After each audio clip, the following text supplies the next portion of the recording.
Egipto. La gran aventura.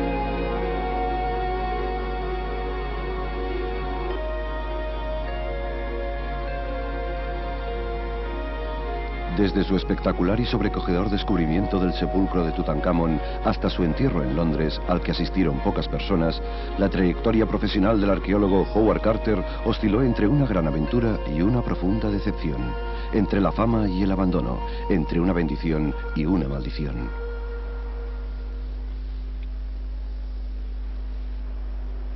El mundo presenció asombrado como en noviembre de 1922, Carter descubría la tumba prácticamente intacta de un joven faraón del nuevo imperio, fallecido 1323 años antes de Cristo.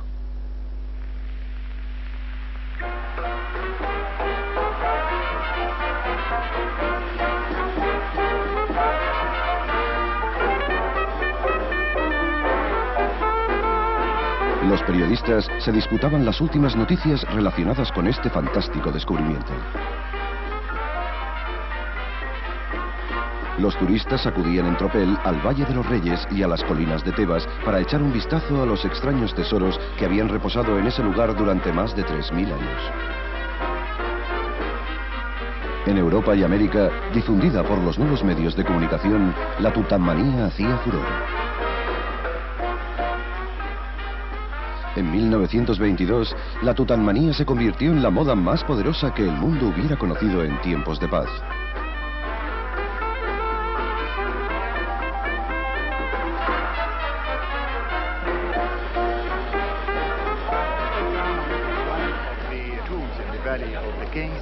Hoy, inspiradas por una serie de exposiciones multimillonarias que recorrieron el mundo entero en los años 60 y 70, mostrando el contenido de la tumba de Tutankamón, millones de personas visitan el sepulcro y el Museo Egipcio del Cairo, donde se exponen los descubrimientos originales, completos e intactos, de Howard Carter y su equipo: las joyas, los adornos funerarios, el oro.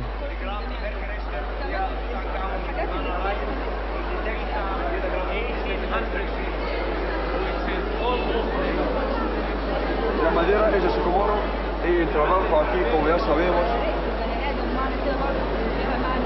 Y pueden ver aquí el trabajo del vestido con la falda o el adorno. You know, this is the small king, 18 years old, second one in the scene. So we're going to see everything belongs to the camel. Pero ante todo, los visitantes vienen a admirar el rostro de Tutankamón.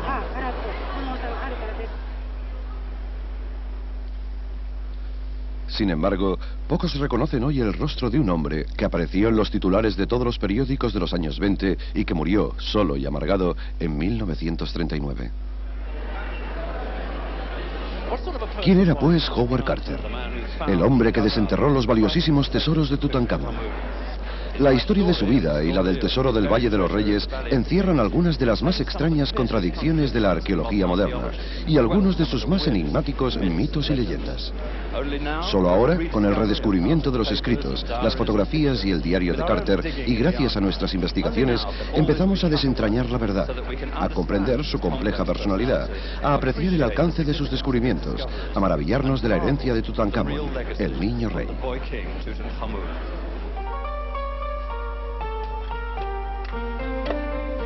Cuando Carter empezó a trabajar en Egipto en 1890, el país era como un gran almacén de tesoros antiguos, visitado a discreción por arqueólogos occidentales, viajeros fascinados por el encanto y la fantasía de Oriente, así como por administradores y soldados partidarios del protectorado velado que ejercían en ese momento los ingleses.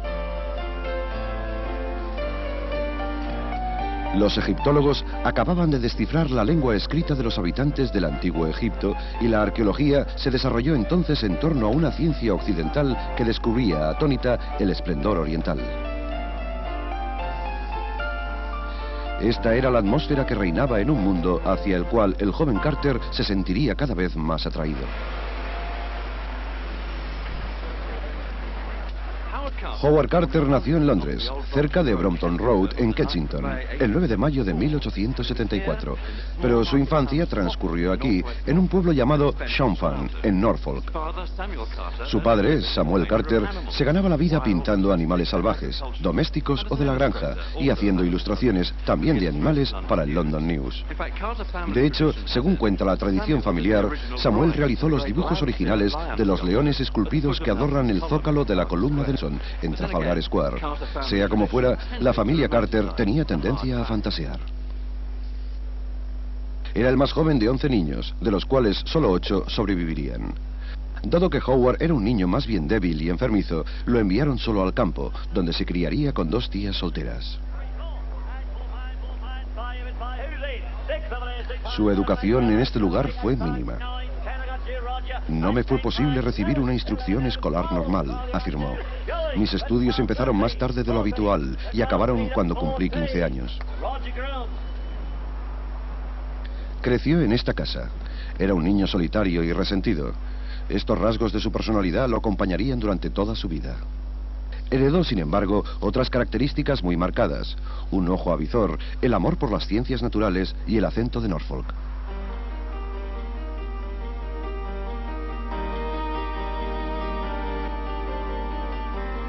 Dillington Hall, lugar de residencia de la conocida familia Amherst, se encontraba a unos 15 kilómetros de Shawfan.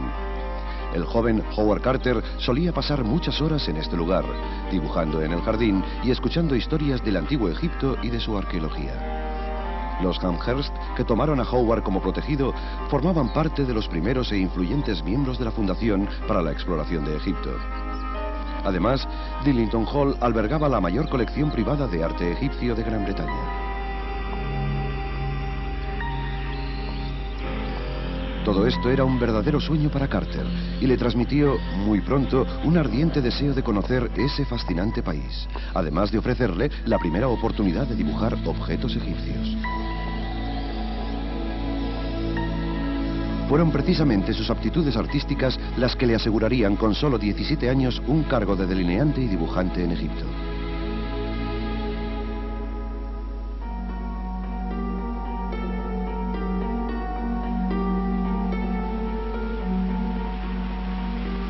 Anquilosados y mugrientos tras un largo viaje, cruzamos el río hasta la orilla este en un anticuado transbordador del país.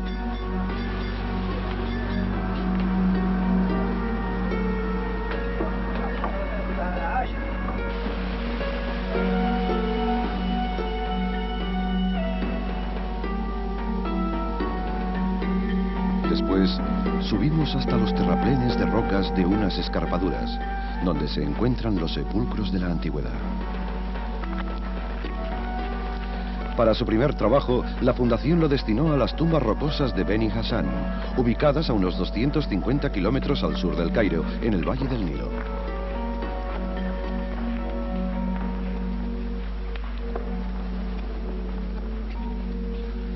Las tumbas contenían magníficas pinturas, monumentos conmemorativos e inscripciones que se extendían sobre una superficie mural de unos 1100 metros cuadrados. Carter era el miembro más joven de un grupo de inspección y reconocimiento, cuyo cometido consistía en calcar y reproducir con precisión los frescos murales. También se encargó a Carter que realizara acuarelas de los principales detalles.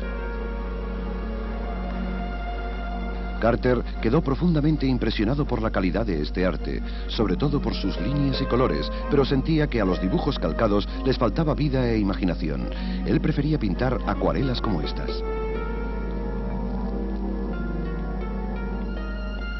El encanto y la magia de estos lugares lo cautivaron por completo.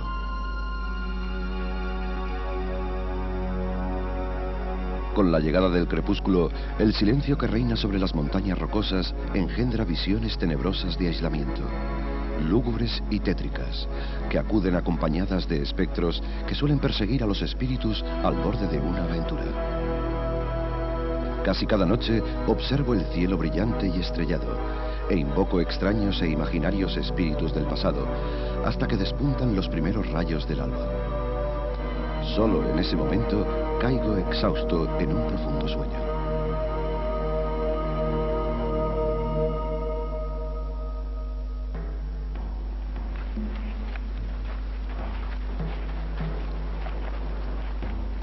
Tras haber trabajado como delineante durante varios meses en este yacimiento arqueológico, Carter se dirigió hacia el sur, a través del desierto, con destino a las nuevas excavaciones de la lejana El Amarna, la antigua ciudad en ruinas del faraón Akenatón. El tamaño de la jiba de un camello varía según las condiciones físicas del animal. El mío debía de estar sanísimo. Tenía bultos y protuberancias por todas partes. Intenté montar a horcajadas, incluso a veces de lado, sin por ello conseguir acostumbrarme a su incómodo vaivén.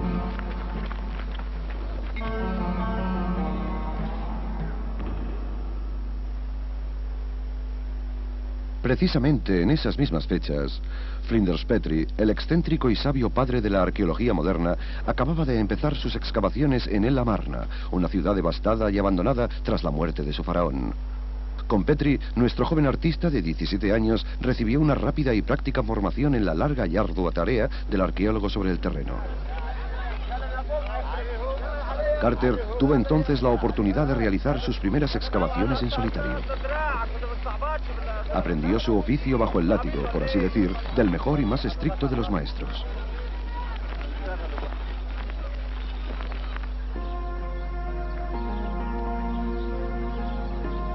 En octubre de 1893, Carter viajó de nuevo en calidad de artista y dibujante a lo largo del Nilo hasta Tebas, la capital del antiguo Egipto, y a la ciudad de los vivos, situada cerca de la ciudad de los muertos, al otro lado del río. Mi recreo y solaz frente al trabajo cotidiano consiste en observar y pintar los animales que me rodean. Mis amigos salvajes son muchos y muy diversos.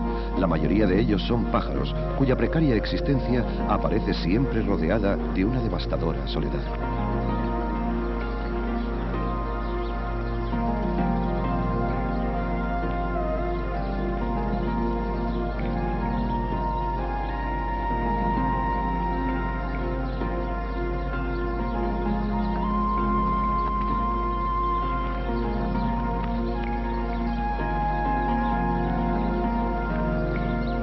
Más tarde, la Fundación para la Exploración de Egipto destinó a Carter a Deir el-Bahari, el espléndido templo mortuorio de la mujer faraón Hatshepsut, la reina más poderosa del antiguo Egipto.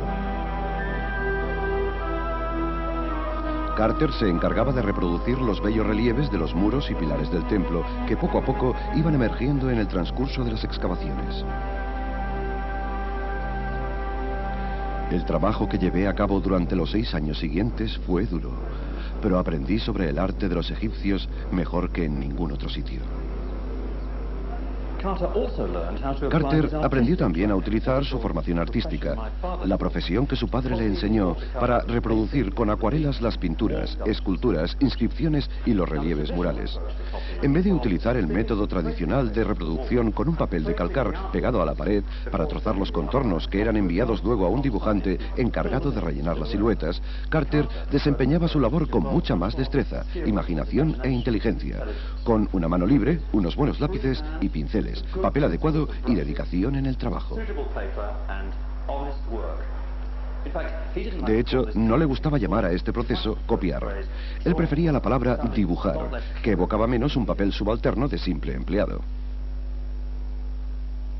Su técnica era sin lugar a dudas mucho mejor que el método de calco tradicional.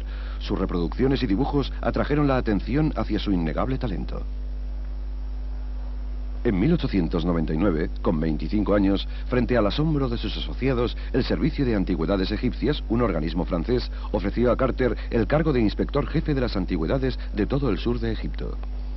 Este nombramiento comportaba actuar en calidad de policía, diplomático y arqueólogo. Su campo de operaciones incluía el Valle de los Reyes en Tebas.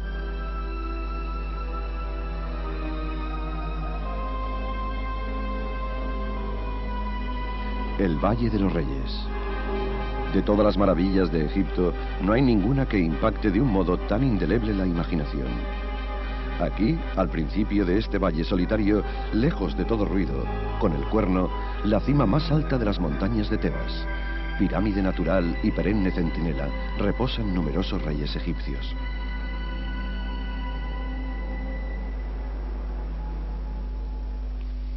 Sin embargo, como inspector jefe, Carter no disponía de fondos que le permitiesen hacer excavaciones. Necesitaba, pues, un mecenas. Theodore Davis, abogado americano retirado, millonario y apasionado por la arqueología, era la persona ideal. Los dos hombres empezaron a trabajar juntos. Donald Ryan, un arqueólogo americano, ha realizado una meticulosa reconstrucción del camino seguido por Carter en esa época a lo largo del Valle de los Reyes, e incluso ha redescubierto tumbas que habían sido perdidas entre tanto.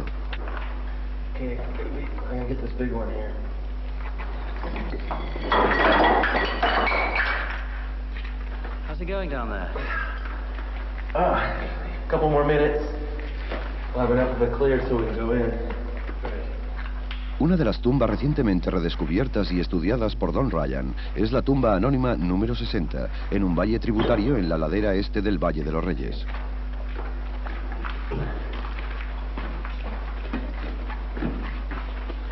Howard Carter desenterró esta tumba en 1903, pero quedó decepcionado, ya que, según él, sus tesoros habían sido, como tantas otras veces, saqueados y destruidos en el pasado.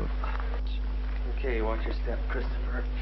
These steps weren't made very well. In fact, this entire tomb is crudely carved.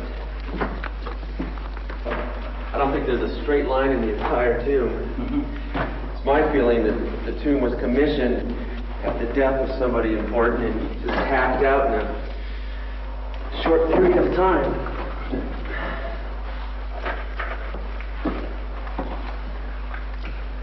Now the ceiling here is very low, so you're going to have to watch your head.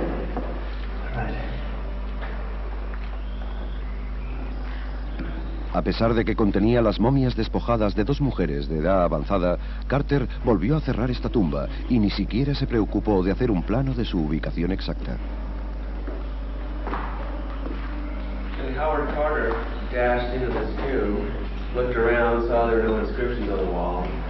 Apparently was not impressed. Some of these boxes are the various materials that we collected from the different parts of the tomb when we cleared this thing back in 1989.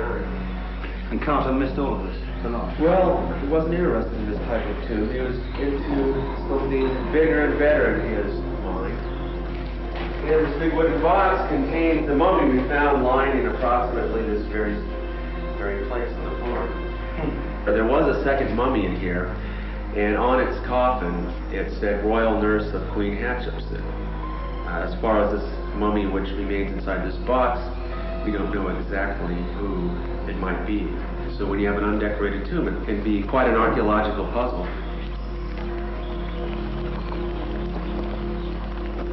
This tomb's a little different. You're gonna like it a lot.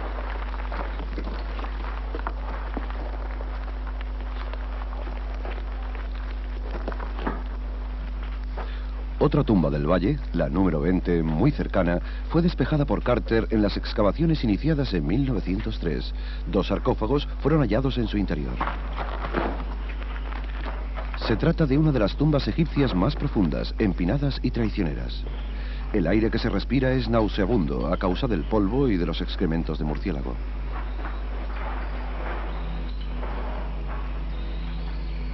Fue una de las excavaciones más ingratas que supervisé. Las rocas podían desprenderse y caer sobre nosotros en cualquier momento, y además el aire era irrespirable. Las velas no nos daban suficiente luz y me vi obligado a introducir una bomba de aire en la tumba. Con todo, los trabajadores solo podían permanecer 3 horas seguidas en ella. What is it? I think you know what it is. It's gas guano.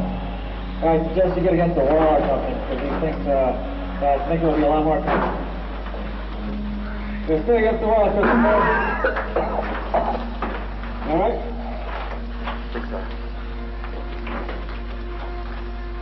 They are revolting creatures. Just try to sit still until they go by.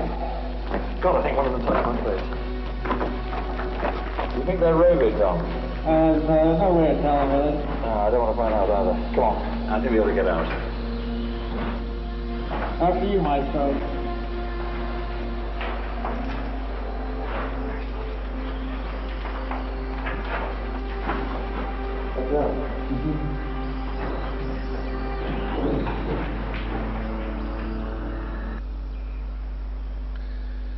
En los años en que ejerció de inspector jefe, Carter perfeccionó su técnica de excavación, se familiarizó en profundidad con la necrópolis de Tebas y desarrolló su capacidad para leer signos.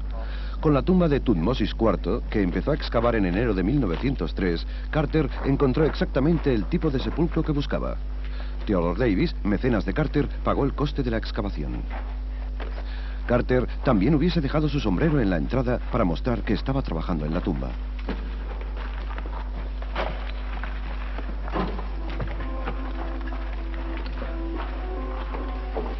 Hey, this is more like it.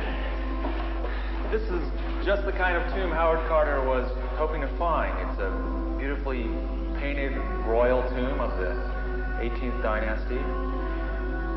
All the little tombs he found prior to this really pale in comparison. Carter said about this that at last he'd drawn a prize in the lottery of excavation. His moment of triumph.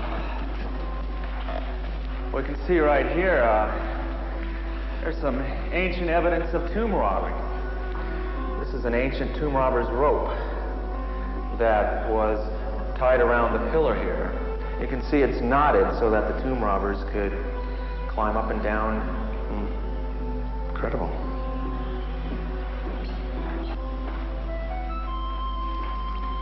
¿Qué hace un excavador en un momento de triunfo cuando siente que ha ganado un premio colosal? Todo parece indicar que he encontrado la tumba del faraón Tutmosis IV. Have a look at this. Lo cual, como podéis imaginar, me llena de enorme satisfacción. Ancient graffiti, written in cursive form of hieroglyphs, and it says, Year 8, 3rd month of summer, Day 1, in the reign of King Horemheb. That'd be about 1311 BC. King Horemheb commanded Maya, which was one of his officials, restore the burial of King Thutmosis IV. Restore the burial? What does that mean? It means that within 80 years of the burial of King Thutmosis IV, his tomb had been robbed. It looks like someone's tried to cut out that goddess's head. Do you think that might have happened in antiquity as well? Probably not. The robbers in antiquity were more interested in precious metals and jewels and gold and such, whereas more modern robbers would be more interested in artistic things that they could sell on the art market.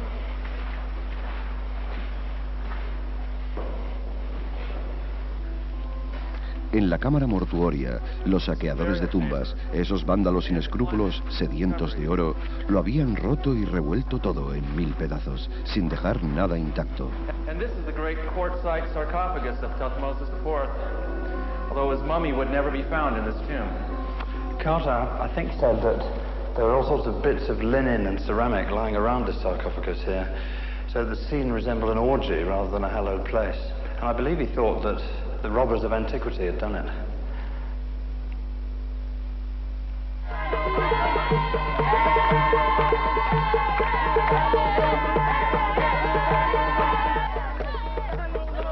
En 1904, la labor de Carter como inspector de antigüedades y arqueólogo le habían hecho merecedor de un gran respeto, aunque no siempre del afecto de las comunidades de la región, sobre todo de los habitantes del pueblo de Gurna, en el camino del Valle de los Reyes. Carter había aprendido su lengua, se vestía con sus trajes tradicionales y a menudo prefería su compañía más que la de sus colegas europeos.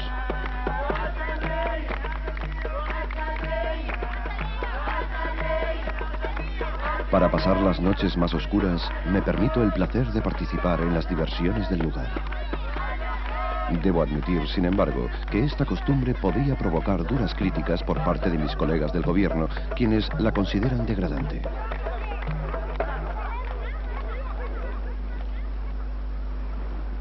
A finales de 1904, Carter, que era inspector, fue trasladado del Alto al Bajo Egipto, zona que incluía el área de influencia de las grandes necrópolis en torno a la pirámide escalonada de Saqqara.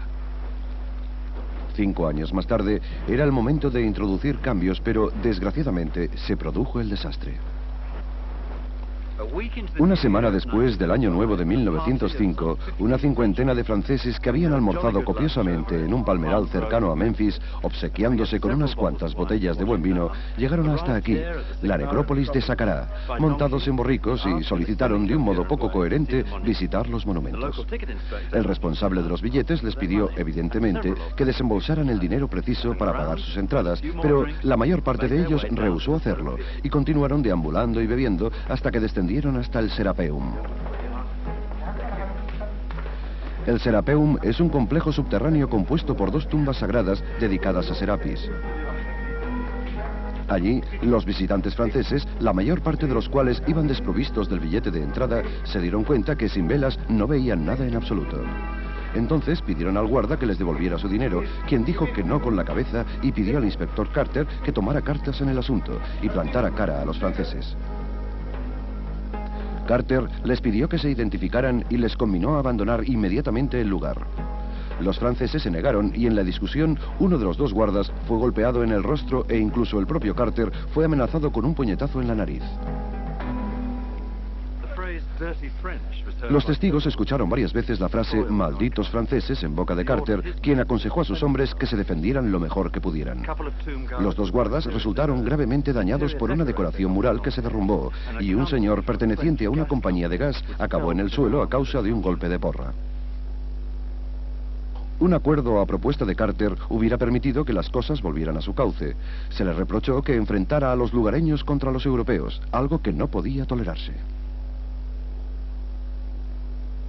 Pero este no era en absoluto el punto de vista de Carter. A lo largo de los días siguientes, Carter solicitó establecer las acciones legales pertinentes contra los franceses que habían provocado la pelea. Por la parte francesa, el señor Gaston Masperot, director de antigüedades, había cursado una queja oficial. Esto enojó todavía más a Carter, que se empeñó en pedir que le fueran presentadas excusas públicamente. Él mismo, los autóctonos bajo sus órdenes, los arqueólogos profesionales y el Imperio Británico, probablemente en este mismo orden, habían sido ultrajados y él reclamaba una satisfacción. La frágil entente cordial entre las comunidades francesa e inglesa resultó menos cordial de inmediato. Masperot consideró que era conveniente presentar sus excusas ante el cónsul general francés. Theodore Davis solicitó olvidar el asunto en aras de la paz y la armonía. Añadió que eso era lo que debía hacer un gentleman. Pero Carter no quiso darse por aludido. De este modo, a la edad de 31 años, malogró una carrera irreprochable y ejemplar. Presentó su dimisión.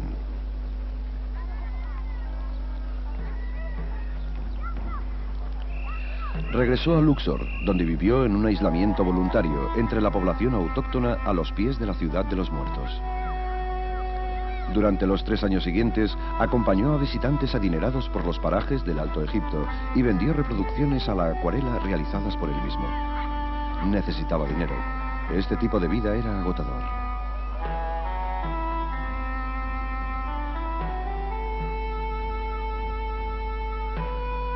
La vida monótona a la que uno está obligado es peor que el juicio final.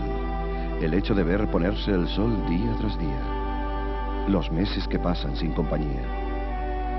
Esta existencia era insoportable. Sin ninguna ocupación mental, todo podía conducir al suicidio.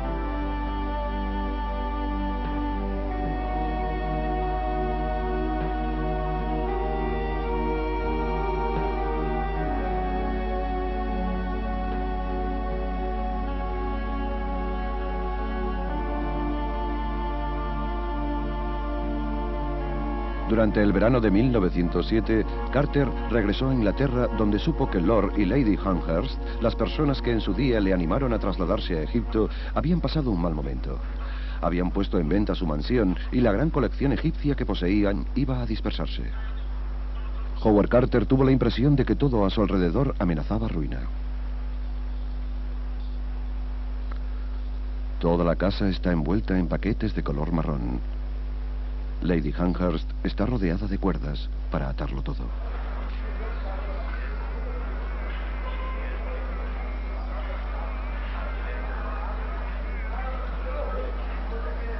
Pero su amor por Egipto y el hecho de no saber a dónde ir le empujaron a regresar a Egipto, donde agregó a su truncada carrera un trabajo a tiempo parcial como anticuario, un oficio para el que reunía muchas cualidades.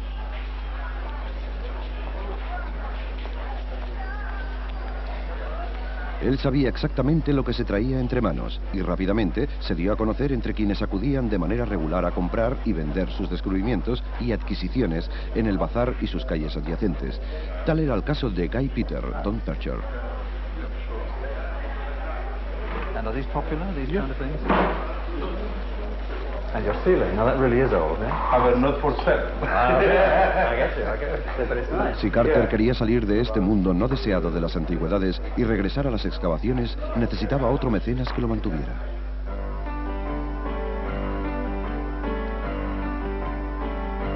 George Herbert, el quinto conde de Carveren, era todo un caballero mecenas. A principios de siglo, sufrió un espectacular accidente de moto y su médico le envió a vivir durante un tiempo a un lugar de clima más favorable, lejos de su casa familiar que se encontraba en Wiltshire. Allí podía dedicarse igualmente a otro pasatiempo, las excavaciones y coleccionar antigüedades egipcias. Afirmaba que prefería descubrir una tumba ignota a ganar el derby, y el caso es que gozaba de una posición inmejorable para realizar ambos deseos.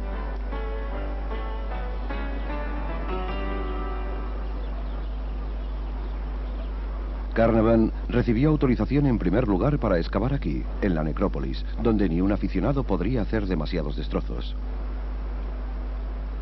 Este lugar ya había sido excavado en muchas otras ocasiones, y la única cosa que encontró tras sus investigaciones fue un gato momificado.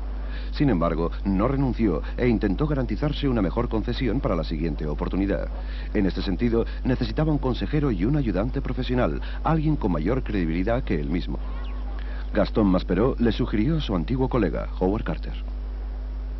Esto fue el inicio de una amistad insospechada entre este dandy que había tomado en consideración el talento de Howard Carter y el propio Carter, un artesano que retomaba su oficio amoldándose a su patrón. Ninguno de los dos podía llegar a imaginar lo lejos que les llevaría esta alianza. Como prueba de una seguridad recientemente recuperada, Carter decidió proyectar y construir su propio castillo, una residencia permanente a la entrada del Valle de los Reyes, a la que llamó el Castillo Carter. Solicitó autorización para trabajar en el propio Valle de los Reyes, pero se le otorgó permiso para efectuar excavaciones solo alrededor.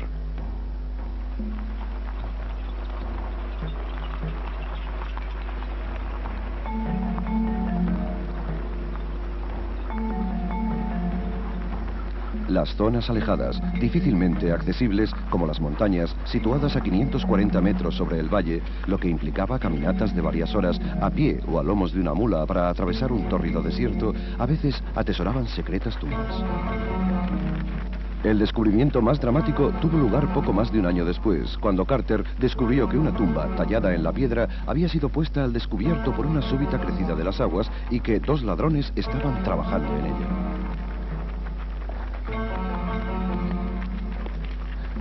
El doctor Donald Ryan me ha arrastrado en un agotador trayecto por el desierto a lomos de una mula, bajo una temperatura de 55 grados centígrados, para encontrar las huellas de Carter en el lugar del crimen. A little ways further, but from here it's all on foot. How long will it take? 20 minutes, half hour, something like that. That's your pace. It's your pace. I think about 3 hours.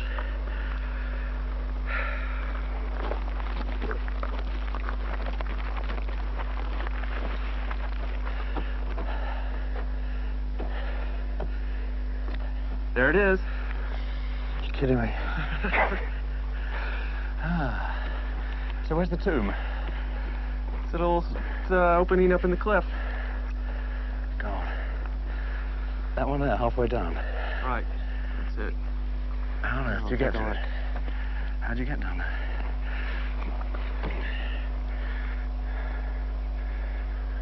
God. I think it looks lethal. Piece of cake. Oh, yeah. That's pretty inaccessible. They certainly hit it. So you have to come down from the top? Right. You've obviously done this before. Once or twice. I haven't, Donald. It's not a problem. I see.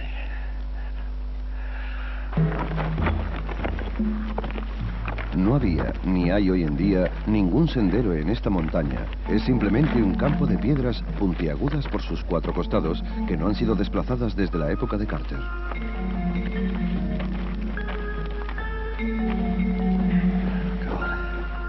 We're right on top of the cliff right now. It's all getting a bit macho for me. Great. Let's do it. Cuando llegamos sobre la tumba, nos dimos cuenta de que se había producido un desprendimiento de piedras que había medio taponado la entrada. Para alguien que sufriera vértigo, la perspectiva era aterradora. Oh, it's slippy. This is the easy part. Thank you. Ow. Sorry about that rock fall. There's plenty more where that came from. Point of no return coming. Where'd I put my leg? Yeah, right here. Right. Well done. Well done. My goodness. It's just a sheer drop. Well, this is where we set up the ropes. Right. Here comes the wind. Don, I don't think that I'm going to go any further. I've made it to the plateau. I think Carter calls it not for people with vertigo, and I'll drink to that. I think I'll leave it to the professional from here on. I wholeheartedly concur. Well, I'm glad to hear it. Okay. I'm deeply impressed with the range of skills that archaeologists show. Had no idea. Carter probably used a knotted rope of some sort. It would be pretty scary. And he didn't have all this modern mountaineering equipment. Solid. That's reassuring. All right, I'm going to give this a toss. Rope! La cuerda descendió a lo largo del acantilado. Escuchando, se notaba que se había desenrollado completamente. Aseguró la cuerda previamente, luego la ató a su arnés y empezó a bajar por el abrupto acantilado. I'll see you down the bottom. You can tell me all about what's in the tomb. I will. Set. And ready. Shocks away.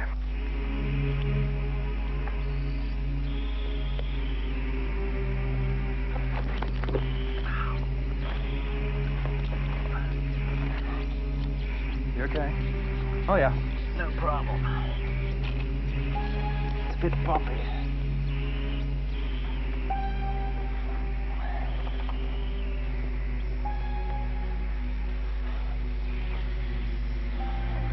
Por lo menos, como pasatiempo, bajar con una cuerda por un acantilado de esta inclinación no deja de ser excitante.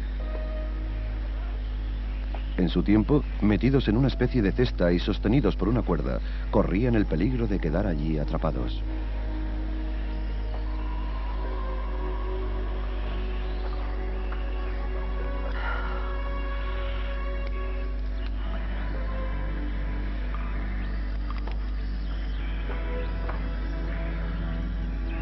Carter no tuvo la menor idea de lo que iba a encontrar al fondo de este pasillo oculto, situado a 400 metros bajo la cima del acantilado.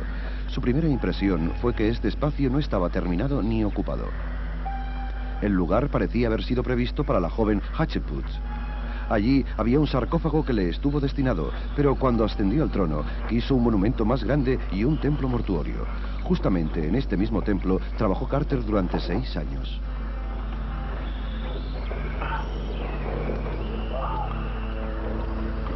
Oh, this is very strange. This little room here is full of water. Not going in there. This is water that probably entered this tomb sometime during the winter. The rains that occurred filled this tomb.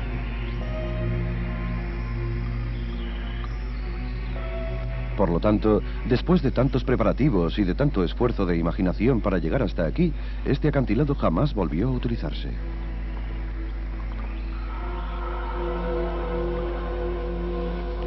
En un lugar tan secreto, en lo alto de un acantilado, había posibilidades de evitar los saqueos, mientras que en el valle esto no era posible. Cuando fue reina, tuvo que compartir el destino de un rey. How was it done? Been damaged excessively by flooding. See, when Howard Carter was working on this tomb over a period of 20 days, he came up and down this little bit here in a net. Let down by someone from above or from below? Hell, probably with a pulley of some sort. Yeah. Sounds a more civilized way to travel to me. There you go. Thank you, old chap. Well done.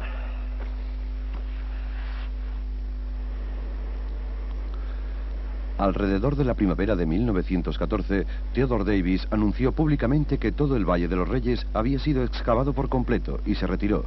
Pero Carter dijo que al menos quedaba una tumba por descubrir. Tenía sus razones. Cada día, centenares de turistas transitaban por este lugar sin indicaciones, sin ver nada. Desempeñó, sin embargo, un papel fundamental en las investigaciones que hicieron posible el gran descubrimiento de Carter. Las excavaciones hicieron posible una serie de descubrimientos realizados entre los años 1905 y 1909 con el apoyo de Theodore Davis. En particular, vamos a referirnos a distintos objetos marcados con la inscripción Tutankamón. El descubrimiento tuvo lugar en esta pequeña tumba que más bien parece una caja excavada en la roca.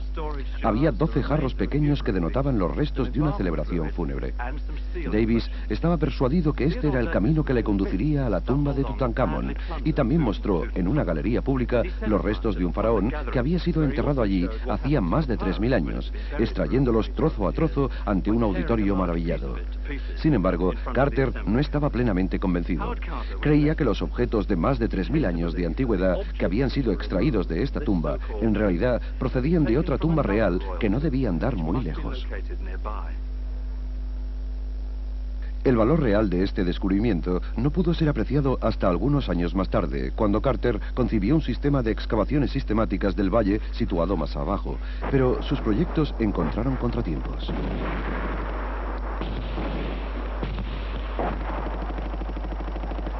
A la edad de 40 años, nadie esperaba que Carter desempeñara un papel decisivo en la Primera Guerra Mundial. Pero al principio de 1915 fue reclutado por el turbio Departamento de Servicios Secretos situado en El Cairo. Sus conocimientos de la lengua árabe eran útiles para las comunicaciones oficiales y se convirtió en algo así como el mensajero del rey. De este modo, hubo de esperar al final de la guerra para regresar a la arqueología. A finales de 1917, en diciembre, Carter volvió a excavar en el valle por encargo de Lord Carnarvon. Había concebido lo que, según sus propias palabras, constituía una aproximación exhaustiva y sistemática con objeto de descubrir una tumba oculta. Su técnica consistía en excavar parcelas de 2 acres y medio, delimitadas por el triángulo formado por las tumbas de Ramsés VI, Minepta y Ramsés II. Estaban situadas así, en triángulo. La tumba de Ramsés VI, la tumba de Minepta y la tumba de Ramsés II.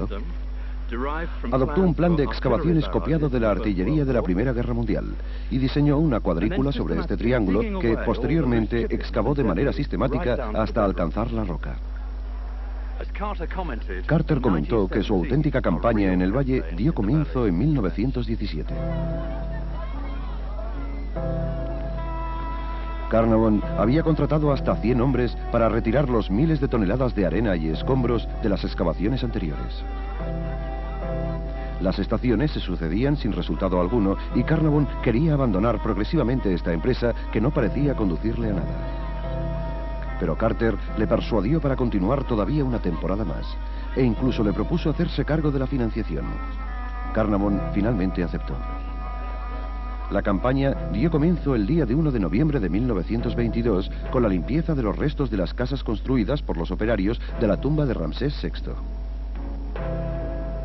Era su última oportunidad. 3 días después, un gran bloque de piedra fue descubierto, probablemente por el miembro más joven del equipo. Se trataba de un peldaño esculpido en la propia roca. Al caer la tarde, se habían descubierto 12 escalones que conducían a la parte más alta de una puerta sellada y tapiada. Esta puerta contenía inscripciones poco legibles. Dando muestras de un enorme autocontrol, Carter ordenó rellenar la escalera y envió un telegrama en clave para Lord Carnarvon. Finalmente, hemos descubierto algo maravilloso en el valle. Una tumba magnífica que parece estar intacta. Es para ti y para Ryan. Enhorabuena. 2 semanas y media más tarde, Lord Carnarvon llegó a Egipto con su hija, Lady Evelyn Herbert. La tarde del 24 de noviembre, la escalera estaba limpia.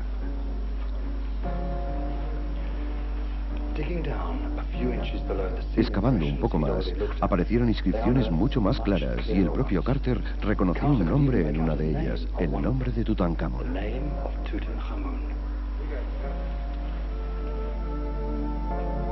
Pero su excitación se convirtió en ansiedad cuando comprobaron que en la antigüedad la puerta había sido forzada y posteriormente tapiada y sellada al menos en una ocasión.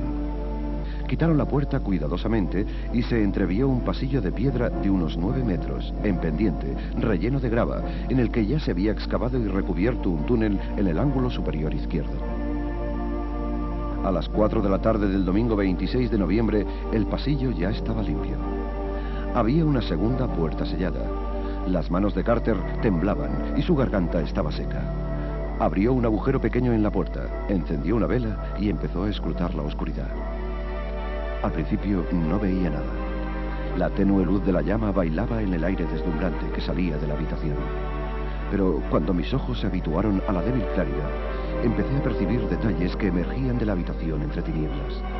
Extraños animales, estatuas, oro. Por todas partes, todo era de oro.